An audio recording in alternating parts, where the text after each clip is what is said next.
Le lobe frontal est limité en arrière par une fissure appelée sillon central ou fissure de Rolando qui se dirige antérolatéralement vers une seconde fissure appelée sillon latéral ou scissure de Sylvius qui définit le bord inférieur de ce lobe.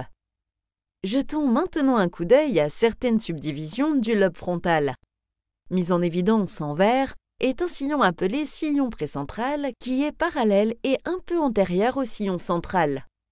La zone entre celui-ci et le sillon central représente le gyrus précentral. Le gyrus précentral abrite le cortex moteur primaire qui, fidèle à son nom, contrôle la fonction motrice. La fonction motrice est topologiquement organisée, ce qui signifie que chaque partie du corps est représentée dans une zone spécifique de ce cortex, comme vous pouvez le voir sur cette illustration. Dans la région antérieure au gyrus précentral se trouvent deux sillons creusés suivant une direction antéro-postérieure, à savoir le sillon frontal supérieur et le sillon frontal inférieur. Ces sillons divisent cette région en trois gyrus.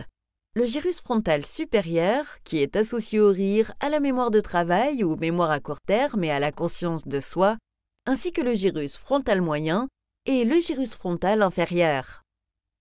Le gyrus frontal inférieur est en outre divisé par deux sillons quelque peu verticaux, représentés par le rameau antérieur du sillon latéral et le rameau ascendant du sillon latéral, divisant ainsi le gyrus frontal inférieur en trois parties: la partie orbitale, la partie triangulaire et la partie operculaire.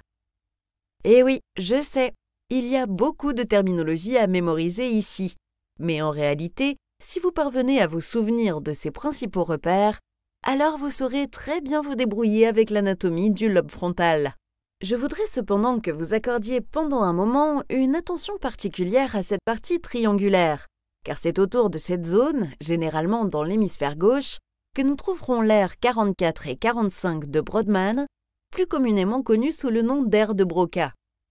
Cette zone est responsable de la production et de l'articulation de la parole. Nous en saurons plus sur cette aire un peu plus loin dans ce tutoriel, alors restez branchés.